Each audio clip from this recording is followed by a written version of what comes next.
Ya, mis hermanos, entonces vamos a comenzar con este estudio. Y lo que tenemos acá y lo que ustedes pueden ver claramente es es la diapositiva que corresponde a Mateo 10, ¿no es cierto? Ahora pasamos, ¿no es cierto? Logramos llegar hasta el capítulo 10 de Mateo, pero vamos a ver desde el 1 hasta el 15, ¿ya? Y vamos a recordar un poco lo que habíamos estado viendo la semana pasada, ¿ya? Estamos viendo Mateo y estamos viendo el final de Mateo 9, que era del 18 hasta el 38, y esta era la última del grupo, ¿no es cierto?, de milagros que yo había de alguna forma explicado, ¿no es cierto?, donde habían tres grupos de milagros, o tres grupos de milagros que cada uno de estos grupos finalizaba con un llamado, ¿ya? Y este era el último de esos tres grupos, donde dentro del grupo habían tres relatos de milagros o de sanidades, más un llamado, ¿no es cierto?, del Señor, o un relato del llamado, ¿ya? Y recordando, ¿no es cierto?, que Mateo lo que está haciendo acá es hablar acerca de Jesucristo, pero Jesucristo mostrando de alguna forma esta predicación del reino de los cielos, pero es Mateo hablando de Jesús, eh, como el rey David, ¿no es cierto?, como el nuevo rey, como el nuevo profeta, ¿no es cierto?, que es más allá también de Moisés, y como Señor, como Mesías, ¿ya? Y es acá, ¿no es cierto?, donde este Señor le está mostrando un reino, que es el reino de los cielos, que es el mismo reino de Dios, pero como Mateo está hablando a los judíos, para los judíos, el reino, el nombre de Dios es eh, delicado de utilizar, entonces prefiero utilizar el reino de los cielos.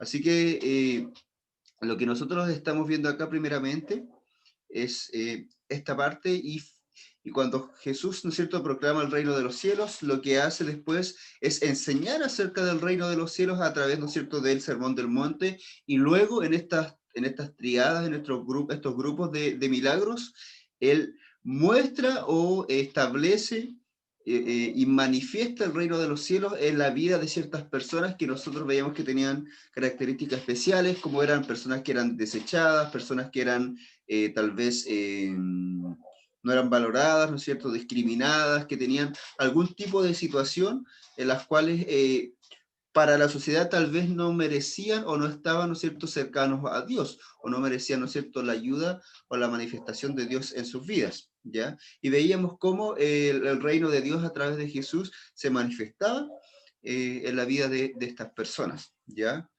Y cuando nosotros vemos esto, finalizamos con el capítulo 9 acerca de estas manifestaciones del reino de los cielos, ¿ya?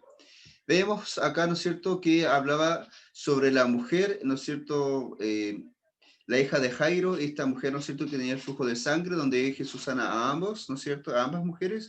Veíamos también que el Señor sana a dos ciegos, y también al mudo endemoniado. Y ahí hablábamos de cada uno y nos dábamos cuenta que habían características de cada uno, ¿ya? Luego, nosotros veíamos el llamado de estos tres milagros, o de estos tres relatos de milagros, que era cuando decía, la mies es mucha y los obreros son pocos, ¿no es cierto? Y que oráramos para que el Señor llevara obreros a su mies. Ese es un llamado implícito, ¿ya? Donde podemos darnos cuenta que está llamando a que oremos para que vayan a la mies. Es un llamado de ir a la mies, y la mies, ¿no es cierto?, es los campos listos para poder, ¿no es cierto?, ser cosechados. En realidad que la tierra y las personas están listas para poder ir para recibir el mensaje del Señor. En este caso el mensaje es el reino de los cielos. Ahora nosotros entendemos este reino de los cielos, ¿no es cierto?, es su centralidad con el Evangelio, ya el Evangelio de Jesucristo.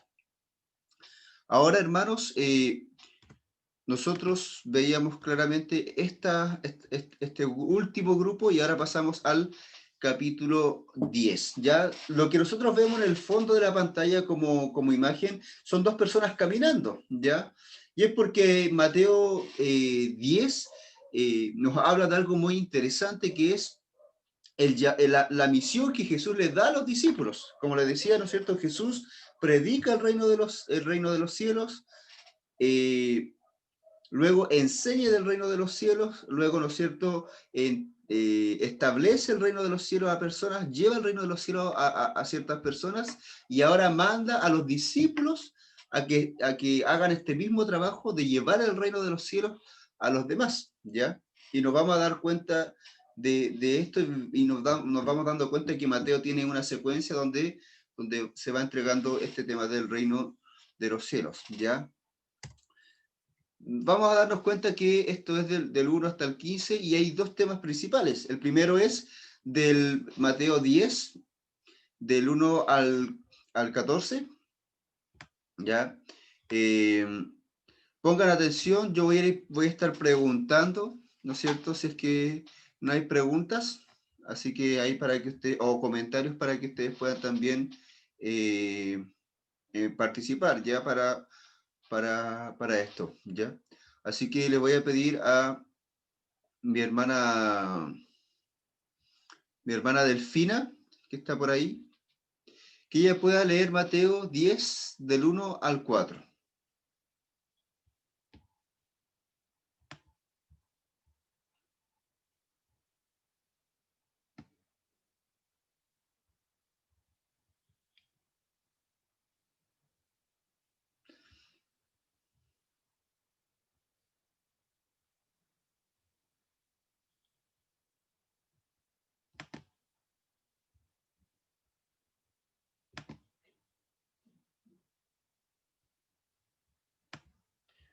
Vamos a esperar un poquito a mi hermana Delfina. Ay, sí. Ay, sí. Es que no sabía cómo salir, pastor. Ahí me salí de la... Entonces, del 10, voy a leer del 1 al 4. Dice así en el nombre del Padre, del Hijo y del Espíritu Santo. Dicen, lección de los 12 apóstoles. Entonces, llamando a sus 12 discípulos, les dio autoridad sobre los espíritus inmundos, para que los echasen fuera y para sanar toda enfermedad y toda dolencia. Los nombres de los 12 apóstoles son estos.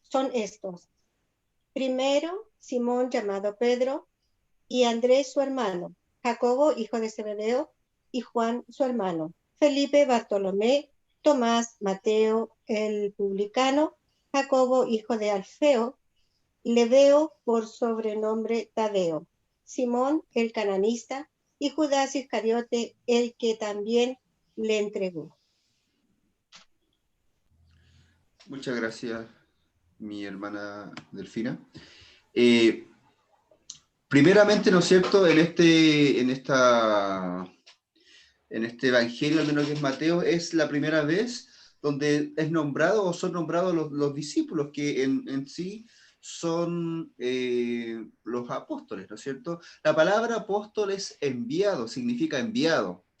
Así que de alguna forma el que los nombre acá significa que tiene estrecha relación con ellos estar siendo enviados para este trabajo, ¿no es cierto? Y su mismo, ¿no es cierto?, su mismo ministerio de ser apóstoles, su mismo estatus de apóstoles, lo hace personas enviadas por el Señor, enviadas por Jesucristo, pero son enviados oficiales. Ya esa es la característica que tiene al menos el apóstol, no es cualquier persona, sino que oficialmente han sido enviados por ellos, ¿ya?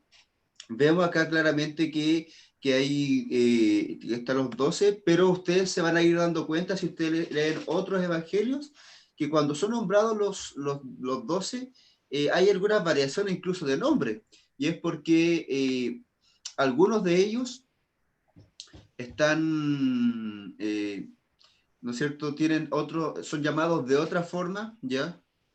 También tienen otros sobrenombres y también tienen un objetivo de acuerdo al objetivo del mismo evangelio que se está dando. Ahora vemos algunas características de estos apóstoles, ¿ya? ¿No es cierto? El verso 1 dice que llamó a sus 12 discípulos y les dio, dice, autoridad sobre los espíritus inmundos para que los echasen fuera, para sanar a toda enfermedad y toda dolencia, ¿no es cierto? De alguna forma, lo que está haciendo Jesucristo con estos apóstoles, o con estos discípulos en este caso, es cediendo o entregando la misma autoridad con la que Jesús ha tratado en los capítulos anteriores, ¿ya? Nos damos cuenta, ¿no es cierto?, que incluso la última persona a quien Jesús ayudó en el capítulo anterior era un endemoniado que era mudo, ¿ya? Entonces, nosotros nos damos cuenta que lo que está haciendo Jesús es entregar esta autoridad, ¿ya? Y esta autoridad, de alguna forma, la entrega porque es necesaria. Recordemos que Mateo está hablando a los judíos, ¿ya? Y Jesús está en la historia está en un contexto judío. ¿Y por qué entrega estas capacidades? ¿Por qué entrega esta autoridad, ¿no es cierto? Y la explica acá, ¿no es cierto? De autoridad sobre los espíritus inmundos, ¿no es cierto? Para echarlos fuera, sanidades y dolencias, ¿no es cierto? Es porque para el judío las acciones, ¿no es cierto? Lo visual es importante, ¿ya? Las señales, esa es la palabra, las señales para los judíos son importantes, ¿ya? Y lo vemos en el transcurso de la historia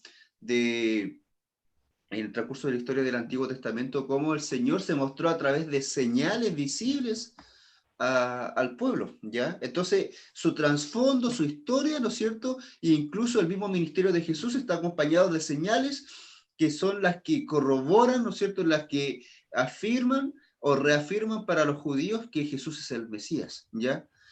Ellos no creyeron por su dureza del corazón y porque en realidad el Señor también tenía esto dispuesto así para que se cumpliera lo que decía las Escrituras.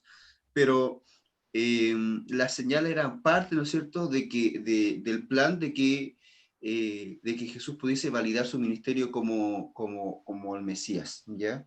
Y este ministerio tiene que ver con entregar el reino de los cielos. Y es por eso que los discípulos también se les da la autoridad para hacer estas cosas, porque perfectamente podría haber dicho autoridad para predicar, autoridad para enseñar, autoridad para servir de otras formas, pero vemos que la autoridad es para ciertas características que son visibles, ¿ya? Porque estamos en el contexto judío donde ellos necesitaban ver esto. Y Mateo, como escribió a los judíos que estaban leyendo el Evangelio de Mateo, tenían que darse cuenta que el ministerio al cual Jesús estaba mandando a sus discípulos era realmente respaldado por Dios a través de estas señales, ¿ya? Y vemos que los nombres de estos 12 en el verso 2 son primero Simón, llamado Pedro, ¿no es cierto?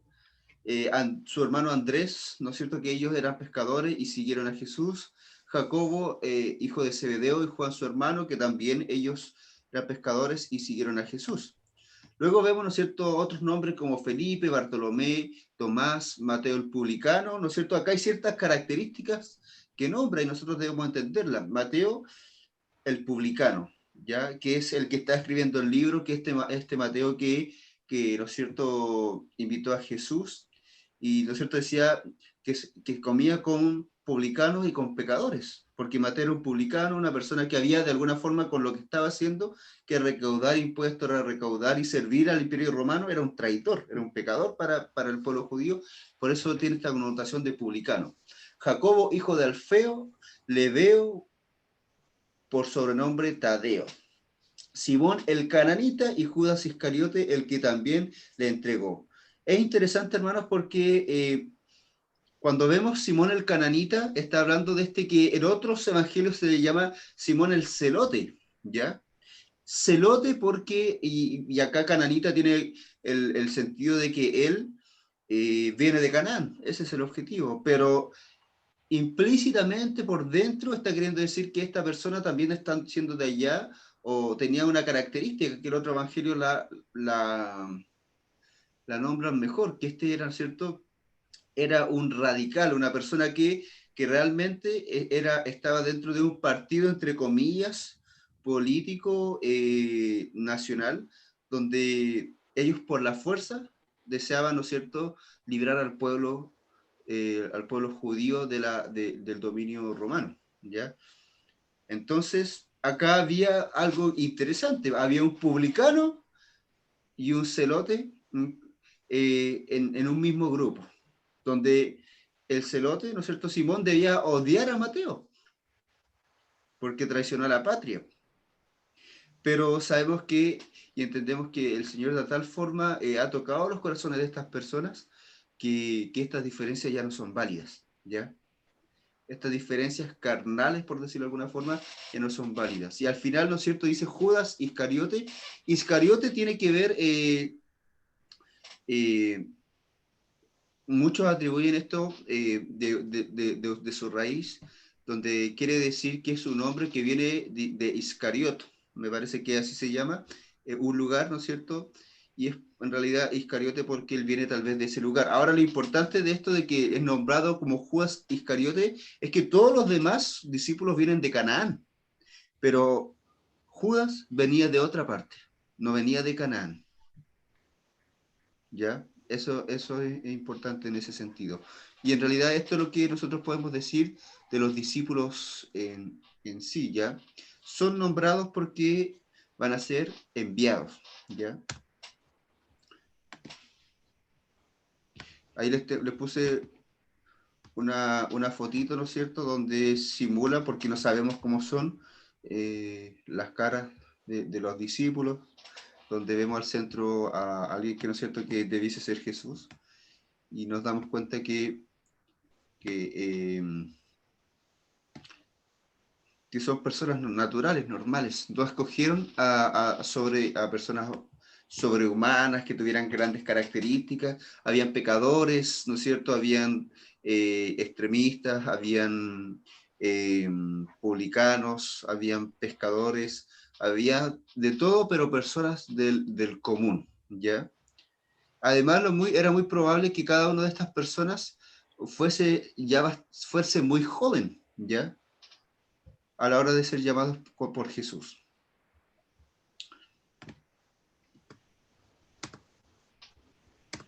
Ahora vemos, ¿no es cierto?, desde Mateo 10, del 5 hasta el 15, ¿ya?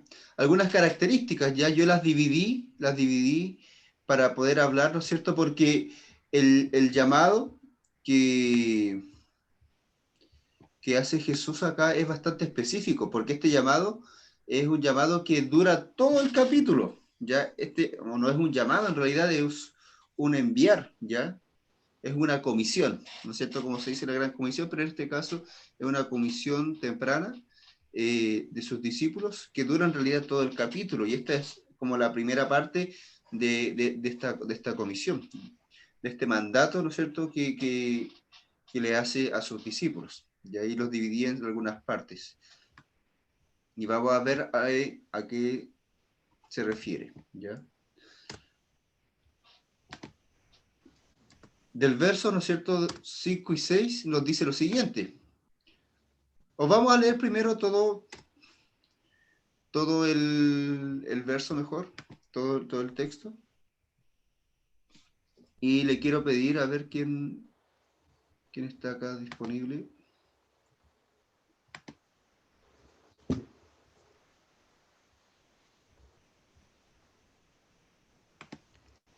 Le voy a pedir a mi hermana Claudia, si está por ahí, no sé si estará por ahí, que lea Mateo, sí, ya. Mateo del 5 hasta el 15. Ya. Misión de los 12.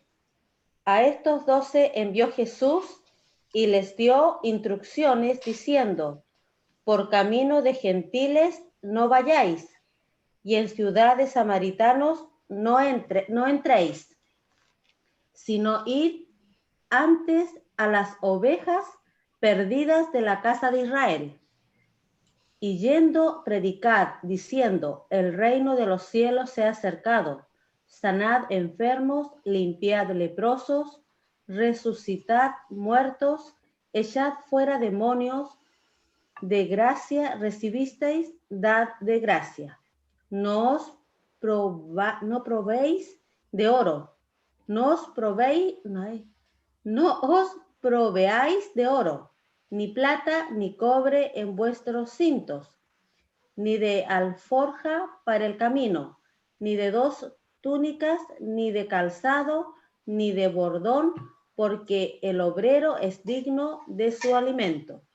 Mas en cualquier ciudad o aldea donde entréis, informaos quién en ella sea digno, y posad allí hasta que salgáis. Y al entrar en la casa, saludadla, y si la casa fuere digna, vuestra paz vendrá sobre ella. Mas si no fuere digna, vuestra paz se volverá a vosotros. Y si alguno no os recibiere ni oyere vuestras palabras, salid de aquella casa o ciudad y sacudid el polvo de vuestros pies. De cierto os digo que el día del juicio será más tolerable el castigo para la tierra de Sodoma y Gomorra que para aquella ciudad. Muchas gracias. ¿No es cierto? Bendita sea la palabra del Señor. ¿No es cierto? Vemos acá y nos damos cuenta que el Señor habla harto acerca de este llamado. Y cuando nosotros vemos este llamado, insisto con llamado, ¿no es cierto?, ha sido enviado.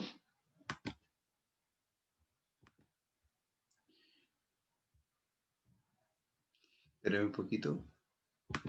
Ahí sí. Ya. Cuando nosotros vemos, ¿no es cierto?, que Jesús envía a estos discípulos, hay ciertas características y ciertas cosas que les manda a hacer o les instruye, ¿ya? Y vamos a empezar con lo que nos dice Mateo 10, del 5, versos 5 y 6, ¿ya? Y es interesante porque dice, a estos 12 envió Jesús y les dio instrucciones, diciendo, por camino de gentiles no vayáis, en ciudad de samaritanos no entréis, sino id antes a las ovejas perdidas de la casa de Israel. Pareciera en primera instancia que estuviese hablando, Jesús estuviese discriminando, ¿no es cierto?, a aquellos que no son judíos, ¿no es cierto?, o judíos como tales, como son ellos, ¿no es cierto?, y estuviera discriminando a todos los demás, ¿no es cierto?, a los gentiles y a los samaritanos. Hace una diferencia entre gentiles y samaritanos porque los samaritanos en sí también son parte, son en parte judíos, pero ellos han sido ya mezclados, ellos se han juntado, se han combinado, ¿no es cierto?, ha habido una unión con otras culturas, ¿no es cierto?, con otros pueblos, y para los judíos ellos ya son personas que no son dignas, ¿no es cierto?, no son santas, personas que se han apartado de Dios, ¿ya? Pero hacen esa distinción con los demás gentiles que no tienen nada que ver con el origen, ¿no es cierto?, del pueblo de Dios, ya con el pueblo judío. Esa es la distinción que ellos hacen primeramente, ¿ya? Y hace ¿no es cierto?, esta preferencia, no por un tema de discriminación, sino que dentro de la voluntad del Señor, ¿no es cierto?, la palabra dice que yo fue a los suyos y los suyos no le recibieron, queriendo decir que fue al pueblo de Dios primero, ¿ya? El objetivo de Dios es salvar al mundo, pero dentro de su voluntad, dentro de su soberanía, lo que hace es enviar a Jesús primero a los suyos, a su pueblo, al pueblo judío, ¿no es cierto?, al pueblo de Dios, para que ellos tuviesen la oportunidad de conocerles, ¿ya? Ya incluso, ¿no es cierto?, los cristianos, después si nosotros leemos el libro de los Hechos y leemos también, ¿no es cierto?, las cartas paulinas, nos damos cuenta que Jesús, o sea, los discípulos incluso todavía creen y entienden que el mensaje es para los judíos únicamente, pero después el Señor a través de su Espíritu Santo les va mostrando que el mensaje es para todos los demás, ¿ya? Es para todo el mundo, ¿no es cierto? La palabra dice, de tal manera amó Dios al mundo, ¿no es cierto?, que ha dado a su Hijo unigénito para que todo aquel que en él cree no se pierda, sino que tenga vida eterna, ¿no es cierto?, que Dios ha amado al mundo entero.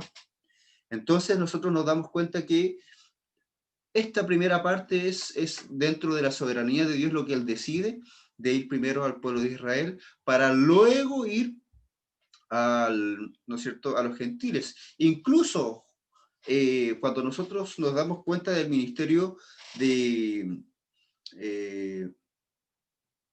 Pablo, nosotros vemos un Pablo, ¿no es cierto?, un apóstol, el apóstol de los gentiles, el apóstol que va a los que no son judíos. Pero Pablo lo que hace es llegar a un lugar, ir a, ¿no es cierto?, a la sinagoga, predicar, ¿no es cierto?, a los judíos, y luego, ¿no es cierto?, él iba a los gentiles, pero hacía esa parte, ¿no es cierto?, hacía esa ruta de ir a los judíos, ¿no es cierto?, ir a la sinagoga, ir a los lugares donde se enseñaba, y él también luego iba a los gentiles. ¿Por qué? Porque Pablo también era un judío, entonces él respetaba las tradiciones y iba primero a los suyos y luego predicaba a los gentiles. Entonces, de alguna forma, eso era el designio, ¿no es cierto?, la voluntad de Dios en este caso. Y el verso 6 un poco clarifica esto, porque dice, sino id antes a las ovejas perdidas de la casa de Israel. Sino id antes, y cuando dice id antes, significa que luego hay otra situación, que es cuando tenga que ir donde los gentiles. Pero antes, primero, a la casa perdida, a las ovejas perdidas de la casa de Israel. Ovejas perdidas de la casa de Israel es porque de alguna forma el pueblo judío estaba perdido en su espiritualidad, en su condición de pueblo de Dios, ¿ya? No era un pueblo que estaba realmente cercano al Señor, sino que Jesús les viene a mostrar realmente cuán lejos están, y nosotros ahora entendemos, ¿no es cierto?, que es el Evangelio, es por la fe que ellos pueden y que todos podemos acercarnos al Señor, y no realmente por las obras y por la ley, ¿ya? Y ellos no entendieron tampoco el objetivo de la ley, porque ellos se consideraban hijos de Abraham, pero Abraham fue justificado por la fe, ¿ya? Por la fe que Dios consideró justo a Abraham. Y esa parte, ¿no es cierto? Y eso es lo que no entendieron los judíos en ese sentido. Es por eso que ellos estaban descarriados, ¿ya? Porque no habían entendido la particularidad, ¿no es cierto?, y lo principal de la fe en todo lo que conlleva, ¿no es cierto?, las tradiciones judías, las tradiciones, la ley y la forma de vida que ellos llevaban para agradar a Dios, ¿ya? Entonces, esa era la primera parte de este mandato, ¿no es cierto?, que le está haciendo Jesús a los discípulos. Vayan primero a los judíos. Pero luego del verso 7 al 8 dice, y yendo, ¿no es cierto?, vayan los judíos, dice, y yendo, predicad, diciendo, el reino de los cielos se ha acercado. Nos damos cuenta que es el mismo mensaje, el mismo tema que Jesús ha predicado, porque eso es lo que de alguna forma nosotros debemos entender. Nosotros predicamos, ¿no es cierto?, a Jesucristo. Predicamos, ¿no es cierto?, el Evangelio, que Jesucristo nos salva, ¿no es cierto? Pero cuando nosotros predicamos que Jesucristo salva, y alguien entiende, ¿no es cierto?, el mensaje de salvación, lo que está pasando es que está llegando el reino de los cielos a la vida de esta persona. El reino de los cielos es algo muy importante y que al menos el pueblo cristiano no ha entendido bien y ha dejado de lado. Pero la predicación, ¿no es cierto?, de Jesús es que el reino de los cielos se ha acercado. Y se ha acercado porque Jesús está ahí, ¿no es cierto?, y hay un plan, un plan del Señor donde Jesús, ¿no es cierto?, va a entregar su vida, va a resucitar, va a venir el Espíritu Santo, luego va a estar la iglesia, pero el reino de los cielos se ha acercado y no podemos decir que está completamente acá, porque tiene que consumarse todo esto, y se va a consumar, se va a completar cuando el Señor venga, ¿no es cierto? Es ahí cuando el reino de los cielos realmente va a estar acá, cuando hay un cielo nuevo, una tierra nueva, y realmente el reino de los cielos se establezca por completo. Ahí realmente ya no va a estar cerca, sino que va a estar acá en toda su plenitud. El verso 8 dice, sanad enfermos, limpiad leprosos, resucitad muertos, echad fuera demonios, de gracia recibisteis, de gracia, dad de gracia. Y nos damos cuenta, hermano, con este texto, que el reino de los cielos, al menos para la concepción, ¿no es cierto?, judía, como les decía yo en un principio, eran todas estas características. Ellos realmente necesitaban ver todas estas sanidades, todas estas liberaciones, ver todo esto, para entender que es Dios el que estaba obrando, ¿ya?, a través de estos milagros. ¿Cierto? Jesús sanaba a los enfermos, manda a los discípulos a sanar enfermos. Jesús limpiaba a los leprosos, manda a los discípulos a limpiar a los leprosos, ¿no es cierto? Resucitó a los muertos, a Lázaro, manda a los discípulos a resucitar a los muertos. Aunque esto también podría tener una implicación, ¿no es cierto?, espiritual, de aquellos, ¿no es cierto?, ovejas descarriadas de la casa o perdidas de la casa de Israel, ¿no es cierto?, que están muertos espiritualmente. También puede ir por ahí la interpretación de esta parte, ¿no es cierto?, echar fuera demonios, como Jesús echaba fuera demonios. Y acá lo interesante, ¿no es cierto?, es que todo esto conlleva el reino de los cielos. La primera parte, y lo primero es predicar diciendo el reino de los cielos se ha acercado, pero esa predicación va acompañada de estas señales. ¿Ya? Y acá, ¿no es cierto?, dice, de gracia recibisteis, dad de gracias. Y esto es sumamente interesante, porque yo les decía, ¿no es cierto?, en la primera parte, cuando nosotros veíamos los discípulos, nos dábamos cuenta que estos discípulos no tenían nada especial, ¿ya? Estos discípulos no tenían realmente nada especial por lo cual Jesús los haya escogido. Eran personas comunes y corrientes, con defectos, con virtudes, con diferentes profesiones, personas que podían haber sido enemigas, con diferentes puntos de vista, con diferentes motivaciones, pero Jesús los hizo sus discípulos, respondieron al llamado claramente, pero ese responder al llamado tiene que ver mucho con la misma y propia voluntad de Dios, ¿ya? ¿Y por qué, no es cierto, hago esta salvedad y recuerdo esto acerca de los discípulos? Porque como no tienen nada realmente que en ellos haga válido que lo escogieran entre todas las personas para ser discípulos, entonces este llamado, ¿no es cierto?, este mensaje que Jesús, ¿no es cierto?, hizo hacia ellos para hacerlos sus discípulos y para entregarles, ¿no es cierto?, esta autoridad para hacer todas estas cosas, es por gracia. Gracia es un regalo inmerecido, algo que no merecemos, algo que no ganamos, ¿ya? Entonces, los discípulos no tenían nada para haberse ganado esta autoridad para hacer cada una de estas cosas, y por ende, ellos, por gracia, ¿no es cierto?, tenían que darla, ¿ya? En otras palabras, ellos no iban a enriquecerse o no iban, ¿no es cierto?, a sacar provecho de esta autoridad, sino que por gracia, como un regalo hacia los demás, tenían que darla. De gracia recibisteis, dad de gracias, ¿no es cierto? No merecíais este regalo, darlo también a los que no lo merecen, ¿ya? ¿Y quién lo merece? No lo merece, en realidad no lo merece nadie. Entonces, dad este regalo a todos. Ven que esto es maravilloso, porque el Señor nos muestra cómo le empieza en este sentido, ¿ya?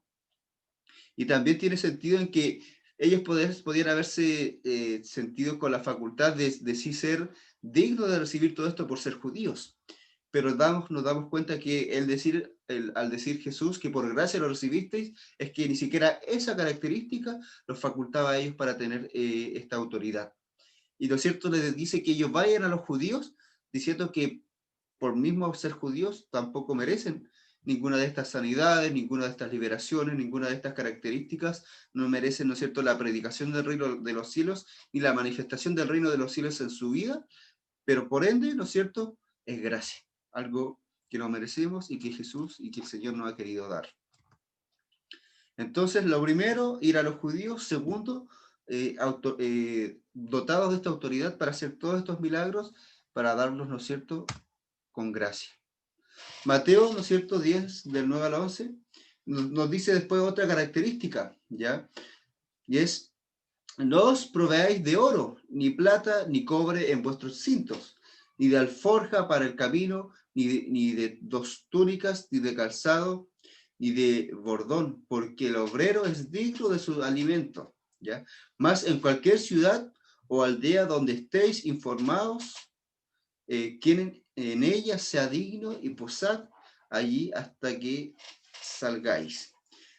Está queriendo decir, ¿no es cierto?, con estos textos, ¿no es cierto?, que no lleven oro, ni plata, ni cobre en vuestros cintos, ¿no es cierto?, ni alforja, ni alforja para el camino, ni lleven nada asegurándose, ¿no es cierto?, un buen viaje. Está queriendo decir que vayan pensando, ¿no es cierto?, creyendo y teniendo fe en que el Señor les va a dar todas las cosas.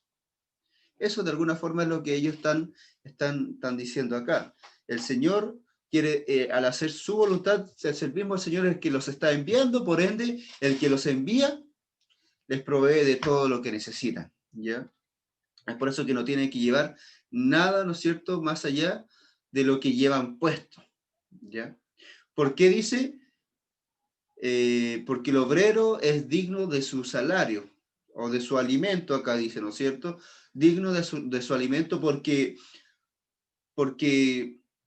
de alguna forma el trabajo que van a hacer, la obra que van a hacer, es valiosa y merece, ¿no es cierto?, una recompensa por ella. Jesús, ¿no es cierto?, tal vez no recibió la recompensa acá, ¿no es cierto? Dice que él no tenía un almohado, ¿no es cierto?, un lugar donde recostar su cabeza, pero es que su recompensa estaba en los cielos, ¿no es cierto?, a la diestra del Padre glorificado. Y claramente, ¿no es cierto?, sus discípulos también van a tener una recompensa de los cielos. Pero también está queriendo decir que acá, en lo terrenal, aquí en esta tierra, es valioso, ¿no es cierto?, el ser enviados por Jesús a expandir el reino de los cielos, ¿ya? Y es digno, ¿no es cierto?, el obrero, el que trabaja en esto, digno de su alimento. Y este es uno de los pasajes que se utiliza también para defender, ¿no es cierto?, que a los pastores se les entregue un sueldo o se les provea de alguna forma, ¿ya? No es necesariamente lo que pueda decir el Antiguo Testamento, ¿no es cierto?, con respecto a los levitas, con respecto a toda esa parte,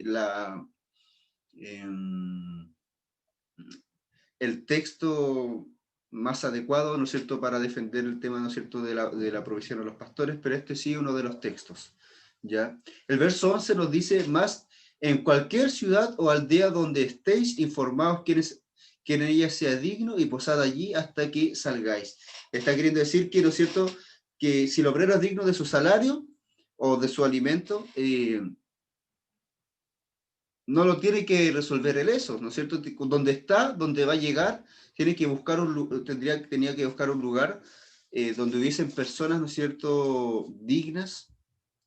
Dignas se refería a personas adecuadas, deseosas, ¿no es cierto?, dispuestas ante el Evangelio, dispuestas al mensaje, ¿no es cierto?, con un buen testimonio, personas, ¿no es cierto?, que ellos sabían que iban a estar dispuestas a recibirles, ¿ya? Agasajarles, ayudarles, ¿no es cierto?, cuidarles, recibirles, ¿no es cierto?, y darle una estancia, y eso era de alguna forma su salario, ¿ya? Informaos quien sea en ellas sea digno, y posad allí hasta que salgáis, ¿ya? Después, ¿no es cierto?, la siguiente y última indicación es lo que pasaba en ese lugar, ¿no es cierto? No simplemente tenían que llegar y estar ahí, sino que ellos tenían que llegar, ¿no es cierto? Y decir, y al entrar en la casa, saludadla. Ya cuando habla de la casa, no es que saluden a la estructura, sino que al hogar, a las personas, ¿no es cierto?, que están ahí. El verso 13 dice, y si la casa fuere digna, vuestra paz vendrá sobre ella, mas si no fuere digna, vuestra paz se volverá a vosotros. Esto tiene, como estamos hablando del contexto judío, cuando acá se refiere a saludarla, ¿no es cierto? La palabra cuando uno saluda a alguien, incluso bendice a alguien o se despide de alguien, en el judío es shalom, ¿no es cierto? Conocemos esta palabra, una palabra muy conocida. Shalom no es simplemente, podría decir que es paz, incluso pero es una palabra que es tan amplia en el judío, ¿no es cierto?, en la lengua judía, en la lengua hebrea, que significa muchas cosas. Entonces significa paz, significa bendición, significa un saludo, significa muchas cosas. Ya es un término muy complejo, pero todo esto, ¿no es cierto?, tenía que ver con el tema de bendecir el lugar también y entregar esa paz. Por eso dice, saludarla. Si la casa fuere digna, vuestra paz vendrá sobre ella. Si fuera digna, quiere decir que si esta casa realmente está dispuesta, ¿no es cierto?, a recibirle, está dispuesta a ayudarle, ¿no es cierto?, a recibir al Señor, claramente esa paz va a estar con ellos. Ese shalom, esa paz, esa bendición, que viene de Dios, ¿ya? Va a estar con ellos. Pero claramente si la casa no fuera digna, si realmente ahí no se les bendijeron a los discípulos, no ayudaron a los discípulos, ahí no se produjo lo que realmente debía producirse, claramente esa paz no iba a estar con ellos, iba a seguir con los discípulos. Dice, si alguno no os recibiere, ni oyere vuestras palabras, salid de aquella casa, ven, o ciudad, y sacudid el polvo de vuestros pies. Aquí se dice, de cierto os digo que en el día del juicio será más tolerable el castigo para la tierra de Sodoma y de Gomorra que para aquella ciudad.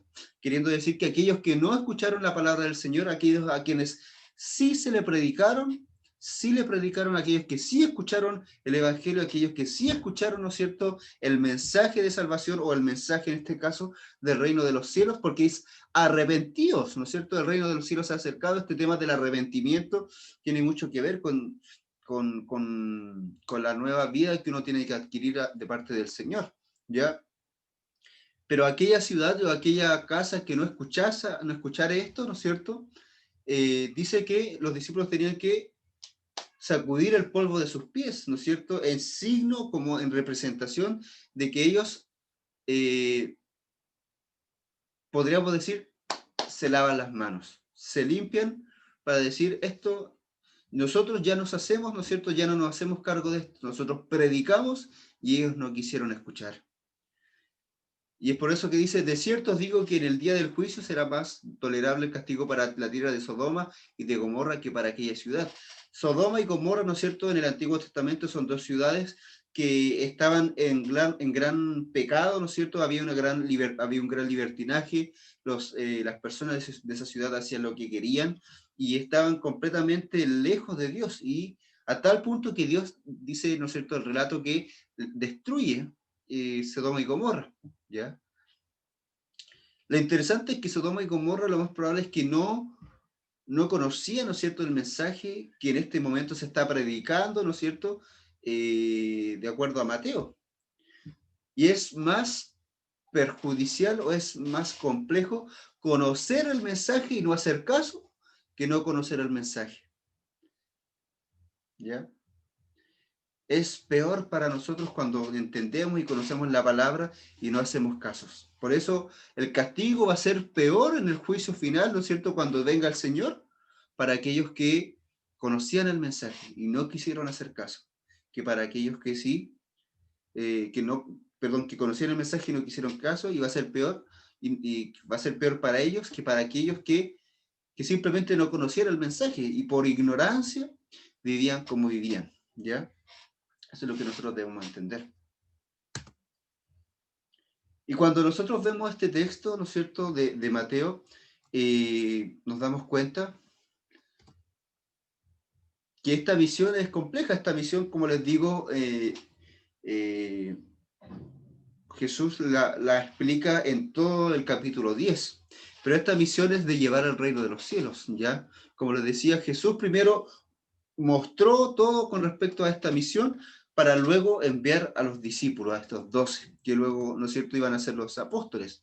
Pero ahora nosotros tenemos que pensar también. Tenemos que darnos cuenta que ¿qué tiene que ver esto con nosotros? ¿Ya? Si ustedes ven ahí la diapositiva, ¿no es cierto?, la presentación, vemos a dos personas, ¿no es cierto?, una que está entregándole un regalo a la otra. Si nosotros empezamos ahí a deducir o a ver de qué se trata la situación, vemos unas luces atrás, pareciera que fuerzan las luces de un árbol de Navidad.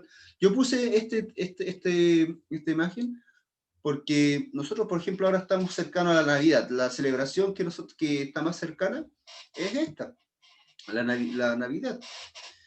Y hay muchas personas, ¿no es cierto?, o en general la sociedad empieza a preocuparse de adornar su casa, empieza a preocuparse, ¿no es cierto?, de los regalos. Oye, yo quiero tanto a esta persona, ¿qué le voy a regalar?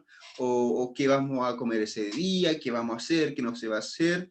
Y lo interesante de la Navidad, ¿no es cierto?, más allá del significado que para nosotros tengamos como cristianos, que es el nacimiento de Jesús, para los otros, ¿no es cierto?, será un tiempo en familia, un tiempo ¿no es cierto?, un tiempo bonito tal vez, Pero lo que hace la gente es regalarse cosas, ¿ya? Unos a otros se dan presentes. Yo no pienso que eso de alguna forma esté mal, ¿ya? Pero lo que yo quiero hacer es relacionar, ¿no es cierto?, el hecho de poder regalarnos algo, es que cuando nosotros nos regalamos algo, si a la persona realmente nos importa, tratamos de regalarle algo bueno. No necesariamente es algo caro, algo bueno, algo, ¿no es cierto?, bueno en el sentido que le pueda gustar a la otra persona, algo que realmente le pueda ayudar a la otra persona. Y Jesús a nosotros ya nos regaló lo más importante que tenemos, que es el Evangelio, que es la salvación, que es Dios mismo, ¿no es cierto?, Jesucristo, hecho hombre, ¿no es cierto?, redimiendo nuestras vidas, transformando nuestras vidas, y ahora tenemos paz con Dios. ¿No es cierto? Nosotros hablamos vamos a estar en Navidad y vemos, ¿no es cierto?, que dentro del mensaje, dentro de dentro de lo que es la profecía, ¿no es cierto?, de que Jesús iba a venir, era que iba a ser llamado Emmanuel, Dios con nosotros. Y cuando pensamos que Dios está con nosotros, es el mensaje más precioso que nosotros podemos dar a los demás, ¿no es cierto? Por gracia recibisteis, dad por gracia. Nosotros ahora somos llamados a entregar este evangelio, a entregar las buenas nuevas de salvación, a entregar el reino de Dios a las otras personas. Porque si algo nos da como ejemplo Mateo, es que si bien lo primero es predicar, ¿no es cierto? Y predicar que el reino de los cielos se ha acercado, pero luego vienen todos los hechos y todas aquellas cosas que corresponden, ¿no es cierto?, a que el reino se ha acercado. Lo precioso de esto, hermanos, es que el regalo primero fue dado a nosotros, ¿ya? Nosotros nos damos algo que no tenemos, damos algo que tenemos, que hemos recibido, que de alguna forma hemos adquirido, pero que en este caso Dios nos ha dado. Y si podemos dar el reino de Dios a los demás, es porque en algún grado, de alguna forma, el Señor ha transformado nuestras vidas, ha llevado el reino de los cielos a nuestras vidas, ha tocado nuestros corazones, ha bendecido nuestras vidas, nos ha consolado, nos ha ayudado, nos ha sanado, nos ha guiado, nos ha perdonado, nos ha abierto los ojos, ¿cierto? Nos ha reconciliado con Él, con los demás y aún con nosotros mismos. Y toda esta maravilla, toda esta preciosa voluntad del Señor es la que nosotros tenemos para entregarle a los demás. Esta voluntad, ¿no es cierto?, este precioso regalo es el que el Señor, ¿no es cierto?, le ha entregado, y esta misma autoridad en la que le entregó a los discípulos también nos ha dado a nosotros, porque tenemos ese Espíritu Santo. Y es ahí, ¿no es cierto?, donde este maravilloso regalo podemos también dárselo a los demás. Y no dudemos en hacerlo, porque es la voluntad de Dios para nosotros, ¿ya? Pensemos en esto. El Señor no solo llamó a sus discípulos, sino que también nos llamó a nosotros. Nosotros somos la continuación de estos apóstoles, ¿no es cierto? La iglesia en los tiempos actuales, donde sigue el mensaje, ¿no es cierto? Y somos testigos, somos embajadores del reino de los cielos, embajadores del Señor aquí en la tierra. Eso, pues, mis hermanos, quiero saber si hay alguna pregunta. Yo veo a mi hermana Roxana, ¿no es cierto?, que tiene una mano levantada, ¿ya? Acá virtualmente. ¿Tiene alguna pregunta, mi hermana Roxana? Tiene que conectar el micrófono.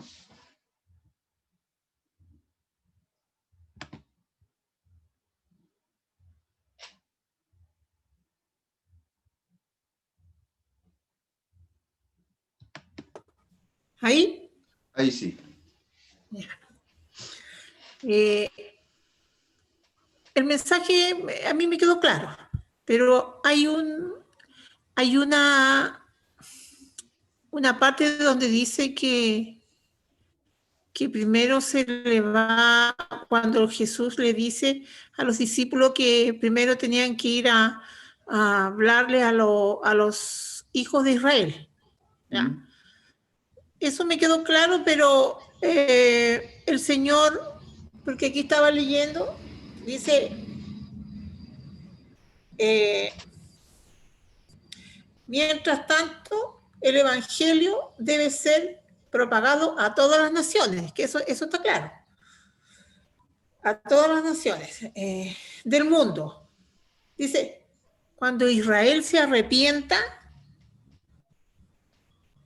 el reino vendrá. Ahí como que me quedó un poco la duda, cuando Israel se arrepiente. O sea, los judíos creen en el Señor, pero no todos, pues. Entonces, acá en el libro de Zacarías, estuve leyendo, buscando, y dice, están conectados los dos versículos, y dice, y derramaré sobre la casa de David y sobre los moradores de Jerusalén espíritu de gracia y de oración, y mirarán a mí, a quien traspasaron, y llorarán como se llora por hijo unigénito, afligiéndose por él como quien se aflige por el primogénito. Usted recién dijo que cuando venga el Señor, su segunda venida, ahí se va a cumplir, bueno, de hecho se cumple la profecía, pero esto de que aquí dice cuando Israel se arrepienta, no le entendí, no entiendo mucho esa parte, porque Ya. Israel se arrepintió o no se arrepintió, o todavía no. Lo que pasa es que cuando hablamos de Israel, tenemos que ver, primeramente, acá está hablando, cuando habla de ir a la casa, ¿no es cierto?, de las ovejas perdidas de la casa de Israel, está hablando principalmente al linaje, ya al pueblo como hermanos, consanguíneos, ¿no es cierto?, que vienen desde una misma familia, de una misma cultura, ¿no es cierto?, que fue creciendo y se convirtió en un pueblo, ¿ya? Como descendientes de Abraham, ¿ya? Pero cuando nosotros vemos el tema escatológico, el tema, ¿no es cierto?, de cuando el Señor venga, se refiere principalmente ¿no es cierto?, a la descendencia de Abraham, pero esa descendencia espiritual, ¿ya? Cuando dice que, ¿no es cierto?, que se arrepienta, ¿no es cierto?, que Israel se arrepienta, no se refiere simplemente al pueblo de Israel como que ya hasta cuando el último, ¿no es cierto?, judío que está allá al otro lado del mundo, ¿no es cierto?, reconozca al Señor, es que Jesús va a venir. No, la descendencia del Señor, ¿no es cierto?, tiene que ver con el creer. Por eso dice, Jesús decía, mis hermanos y mi madre son aquellos, ¿no es cierto?, que están conmigo, ¿no es cierto?, que conocen la palabra, ¿no es cierto?, que me siguen. Esos son mis hermanos, son mis padres, son mi familia. A esa descendencia se refiere, a esa descendencia espiritual de Abraham. ¿Ya? Descendencia espiritual, entonces. Exacto. Cuando todos se arrepientan, quiere decir que cuando todos, ¿no es cierto?, los que de alguna forma el Señor sabe que van a aceptarle, le acepten en la totalidad del tiempo y de la historia, ¿ya? En ese sentido yo al menos interpreto esa parte. Ya, pastor, gracias. Ya, pues, mi hermana. ¿Alguna otra pregunta, mis hermanos? ¿O algún comentario? Lo interesante de esto es que nosotros podamos entender, ¿no es cierto?, que al menos Mateo, ¿no es cierto?, que escribiendo a los judíos da muchas señales, o muchas señales del contexto, de la cultura judía, para dar a entender, ¿no es cierto?, a quién está escribiendo. Y por eso nosotros debemos introducirnos harto a la cultura para saber lo que realmente está queriendo decir, ¿no es cierto? Y en ese sentido vemos que los discípulos, cuando hablamos de la gracia, es algo sumamente fuerte. De verdad, quiero que podamos entender esto, porque decirle a alguien que le están dando algo que no merece, cuando estas personas realmente en su cultura creen que lo merecen, es es un choque, ¿ya? Es como que nosotros trabajamos toda nuestra vida, y ahora que está de moda el 10%, ¿no es cierto? O trabajamos toda nuestra vida, y cuando vamos a jubilar, nos dicen, no, tú no mereces esta plata, yo te la estoy dando porque quiero, ¿no es cierto? Nosotros decimos, pero ¿cómo? Si yo trabajé, esta plata es mía, este dinero es mío, yo lo quiero ocupar como yo quiera, en mi vejez, y ahí, ¿no es cierto?, nosotros entendemos como que algo es de nosotros.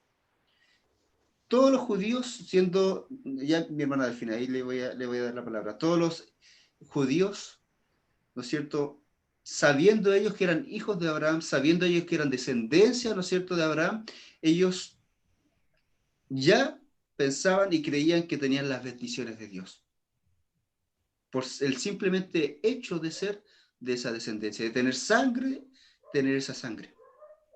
Pero cuando Jesús a estos judíos, porque sus discípulos eran judíos, les dice, por gracia yo le estoy dando esta autoridad, le estoy diciendo que su nacionalidad no importa, su descendencia, de donde vienen ustedes, no importa. Está diciendo, ustedes muy judíos serán, pero igual son indignos, son pecadores, son personas.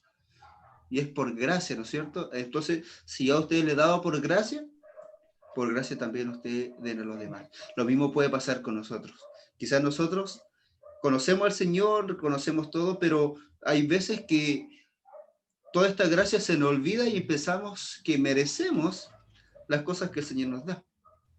Y ahí es donde nosotros no tenemos que olvidarnos que el Señor, por gracia, nos ha dado todas las cosas. Muchas veces pensamos que ahora que conocemos al Señor, somos mejores que los que no conocemos al Señor. Tenemos más oportunidades, y no es cierto? Al contrario. Somos personas que simplemente tenemos la conciencia, y el Señor nos ha dado la conciencia de que necesitamos del Señor tanto o más que los demás. Amén, hermanos. Mi hermana Delfina. Sí, mi pastor. Bueno, yo también como la hermana, también no me queda un poco claro, porque aquí la palabra del Señor dice, cuando manda a sus discípulos, dice, por caminos de gentiles no vayáis, y en ciudades samaritanos no entréis. O sea, ¿por qué él está diciendo que no vaya por el camino de gentiles?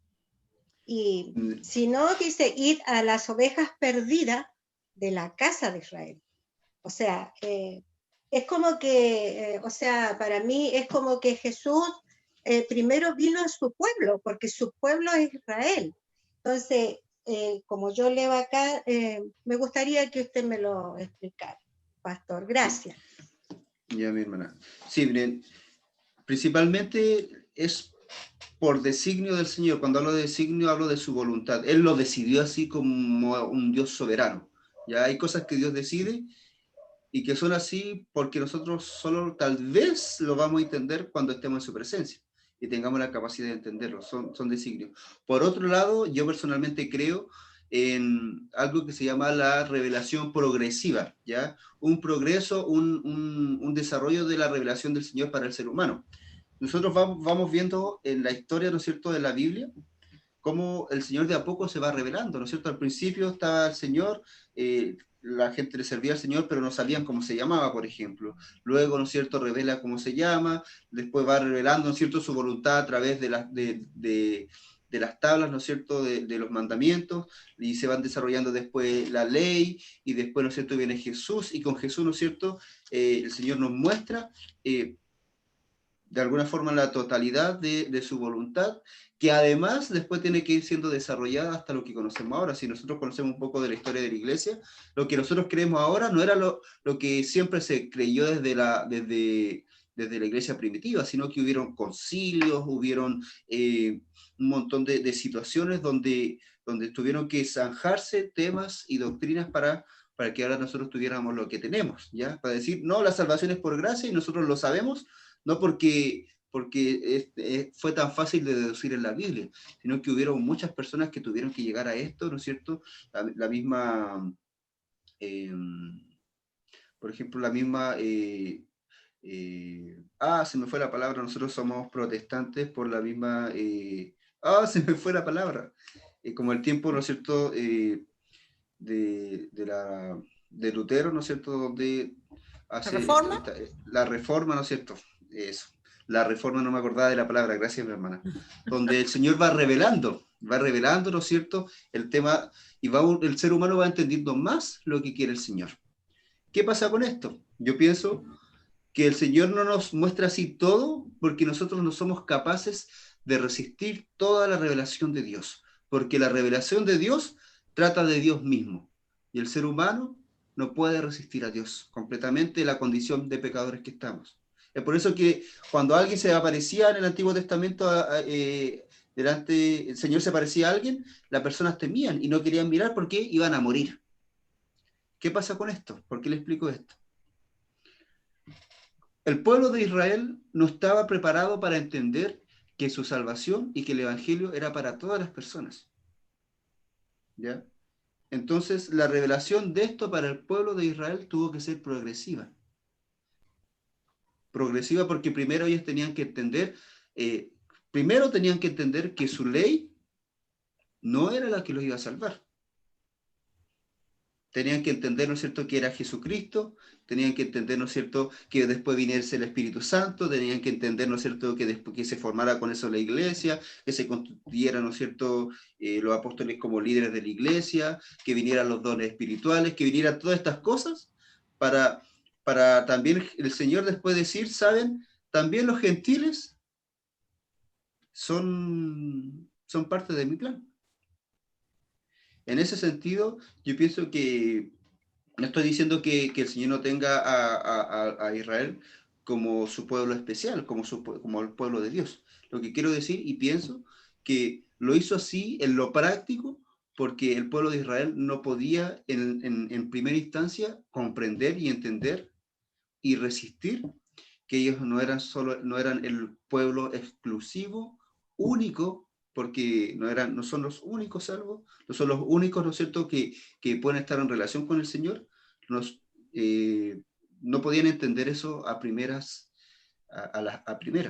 Entonces, hay una relación o una revelación progresiva de la voluntad de Dios para que ellos después llegaran a entender que los gentiles también, que el mundo entero es aquel por el cual el Señor viene, ¿ya? No solo por un pueblo, ¿ya?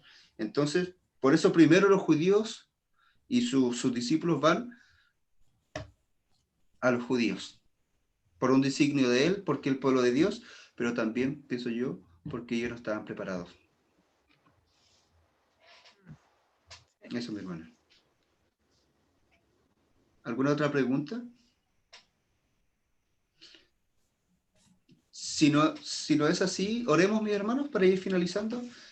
Si ustedes no se dieron cuenta, no tuvimos que cortar en ningún momento Sí, es porque justo hoy día cuando estaba estaba agendando la reunión, el mismo programa de Zoom me dijo que por temas de COVID, todo este tema gratuito, porque este programa se obtiene gratuitamente, gratis, y también se puede comprar. Comprado, uno puede ocuparlo ilimitadamente. Cuando es gratis uno tiene que esperar los 40 minutos y todo eso. Pero por temas de COVID ellos liberaron todo y por eso podemos hacerlo de continuo. Quizás hasta cuándo, el Señor ahí al menos nos ha bendecido esta vez de esta forma. Así que oremos, mis hermanos. Oremos. Padre Santo, estamos aquí delante de su presencia para darle gracias porque podemos estudiar de su palabra, porque podemos, Padre Santo, entender un poco más de su palabra, podemos reconocer, Padre mío, la tremenda bendición y su gracia en nosotros al darnos esta revelación, Padre. No merecemos nada de esto, no merecemos la autoridad que ha puesto en nosotros, no merecemos la salvación, no merecemos el Espíritu Santo, no merecemos nada, pero por gracia, Padre mío, usted nos ha hecho salvos, Señor, por gracia, Señor, por fe en ustedes que nosotros podemos gozar, Padre mío, de sus bendiciones, Señor, y de poder estudiar, Padre mío, y comprender más de usted a través de la palabra.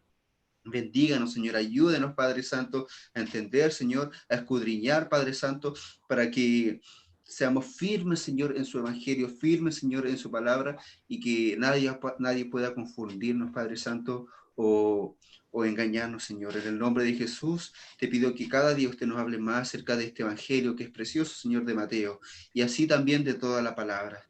Abra nuestros ojos, Señor, que tu Espíritu Santo toque nuestras vidas para aprender. Ayúdenos, Señor, a entender que esta gracia es maravillosa, Padre Santo, que nos lleva a más gracia, Señor, nos lleva a la humildad y nos lleva también incluso al arrepentimiento, Señor, y a la transformación de vida, Padre. Bendito sea usted, Padre Santo, y le pido que así como estos discípulos fueron enviados, así también nosotros podamos entender que somos enviados, Señor, a que se manifieste el reino de Dios en las personas de diferentes formas, en las necesidades de los demás, Padre Santo, en la ayuda al prójimo, Padre Santo, en entregar el Evangelio, Señor, en la salvación de las personas, Señor, y en la libertad, Padre mío, de aquellos que están oprimidos, Señor, que están necesitados, Padre Santo. Bendíganos, Señor, enséñenos, Padre mío, a ser la iglesia que usted quiere. Y Padre mío, danos, Señor, todo lo necesario, todas las herramientas, Padre mío, para trabajar, Señor, en obediencia a usted. En el nombre de Jesús. Amén. Amén. Mis hermanos, mis hermanas, que el Señor les bendiga mucho. Es un gusto poder verles, ¿no es cierto? Y hasta aquí quedamos, pues que el Señor les bendiga.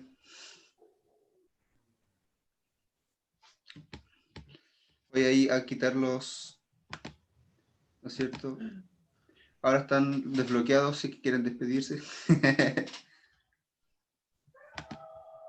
Hermana Delfina, saludos. Se fue la hermana. Justo se fue mi hermana Delfina, pero saludo a todos mis hermanos. Saludos, hermanos, a todos ustedes. Sí. A mi hermana Raquel, mi hermano Raúl, Nicodemo, Rosana. Que el Señor les bendiga a mis hermanos. Sí, un gusto verle a cada uno, y a mi hermana Rosana también, que la vemos de repente nomás, pero un gusto verla. Saluda a la Talita, que siempre me acuerdo de ella. Sí, saludos. Sí, nosotros también nos acordamos de ustedes. Un abrazo grande a la Talita. Que Dios la bendiga. Chao, mi hermana. Chao, mi hermano, que el Señor les bendiga. Bendiciones para todos.